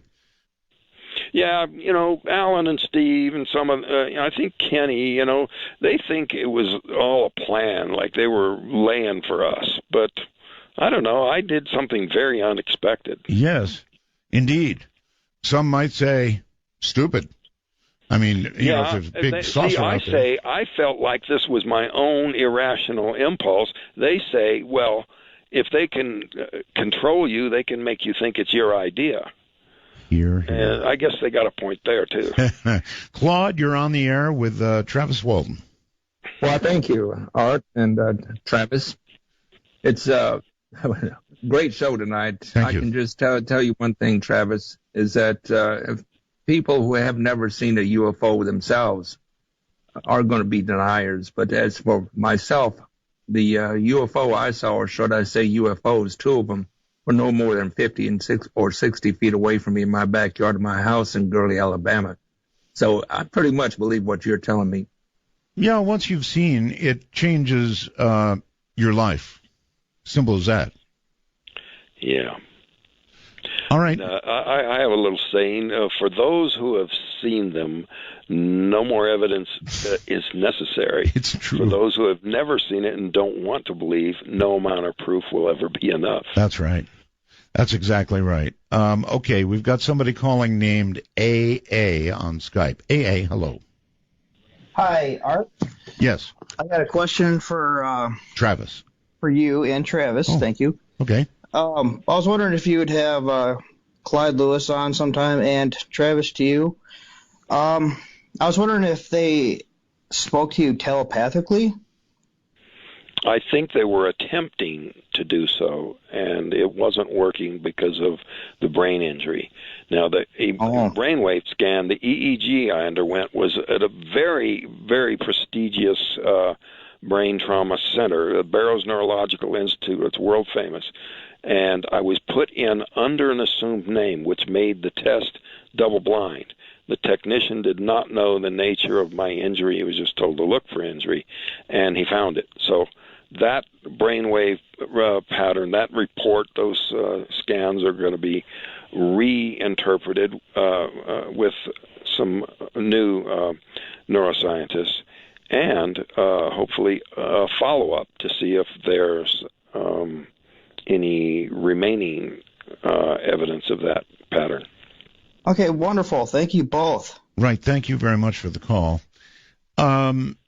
Let's see. You actually touched one of them, and somebody wants to know, again, through the wormhole, if you can describe what their skin felt like.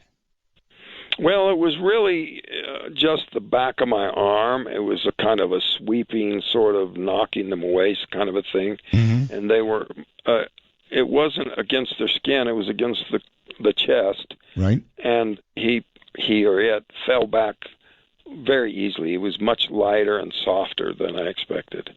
Okay. Let's see. You're on the air on the phone line. Don't know where you are, but you're on the air. Montreal, Canada. Okay, excellent. Can I ask a quick question? There's been many reports of people who've been abducted who come back in pieces or not at all. That's my first question. Second question, how have your psychic abilities been enhanced by this contact? Afterwards, have they contacted you again psychically? Mm-hmm. I'll listen off the air. Okay, well, I think that we would acknowledge your first statement about people, some of them coming back in pieces or not at all. And I think for the second part of your call, I don't think he's going to answer that, but... You got it. I didn't think you were. On to another call. Hi, you're on the air. Hi, Art? Yes, sir. Okay, yeah. Question for Travis? Right. Can I speak it now? Yes, you can speak it now. He's right here. Yeah, if you could describe what the jumpsuits looked like, and if there was any type of identifying patches or anything like that on it, and then secondly, with the human type person you saw, did that look like any type of a terrestrial type of a spacesuit, or was it something that was just something beyond what we have here on Earth? All right. All right. First, my apologies to the previous caller that, I'm just sticking to what I can document. As far as the suits, it was just a sort of a loose, billowy, soft material, a coverall. I wouldn't call it a spacesuit at all. It was just clothing. They were alike. It was orangish brown under that lighting. That's the way it looked to me. And the human-looking individual, it was, again, much more close-fitting over the, it wasn't like a leotard, but it was closer-fitting. Just a blue, sort of a velour or soft, weaveless sort of a fabric. And no, there were no insignia of rank or, origin at all. All right. Several people wanting to confirm you were taken aboard one craft and returned to Earth or returned to the ground, whatever the case may be, on a second craft, in your opinion. Right. Yeah, of a different configuration. The more rounded, more polished one is the one that brought me back. And I did see 2, possibly 3 of those in that big hangar-like structure. Wow. Whether it was a larger craft or a building. He was pulling me along pretty rapidly. I was having a lot of trouble just keeping my footing, and he was in quite a bit of hurry. And it might have been for my own benefit that it was kind of a medical emergency, rather than trying to keep me from seeing too much. Got it. All right, we're coming toward the end. Sushi Dog or somebody like that, you're on Skype and on the air. Hi, hello? Art. Yes, hello. Go ahead. Yeah, this is for Travis. I'm curious about food and drink. From what I understand, he was gone for 5 days. That's right. When was the last time he had anything to eat or drink prior to the abduction? And B, has he ever thought about how he was sustained for 5 days? Awfully good questions. Travis? Yeah, good question. I've heard it before. Obviously, I've been a lot of years. Since I was only conscious for that brief, hysterical period of time, I obviously wasn't sitting down to a meal. However, medical tests did show that there had to have been some kind of nourishment, according to, their indicators, which is the presence of something they call ketones, which is a sign that you've been breaking down your own body stores to stay alive. And that was absent. But and they would have tested you for dehydration, of course. Yeah, and there was considerable dehydration. So they were either underestimating my fluid requirements or had another reason to minimize that as part of my treatment or something.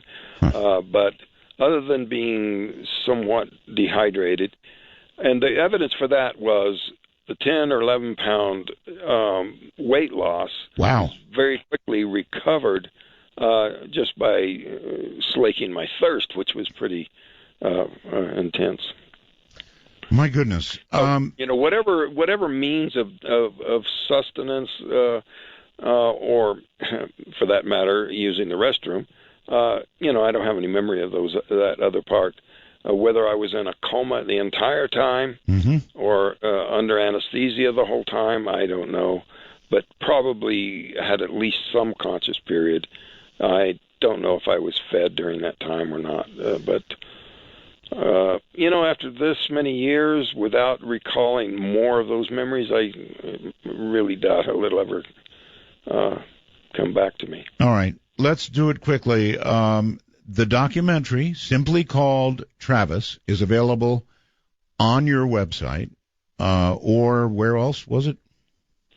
TravisWalton.com or On Wings, and the Wings with a GES on the end, On Wings Productions. And you've got a conference coming up, a conference called Skyfire Summit, and it's Yes, and that's the website, skyfiresummit.com. Okay, so they can, I guess, get tickets or join you there.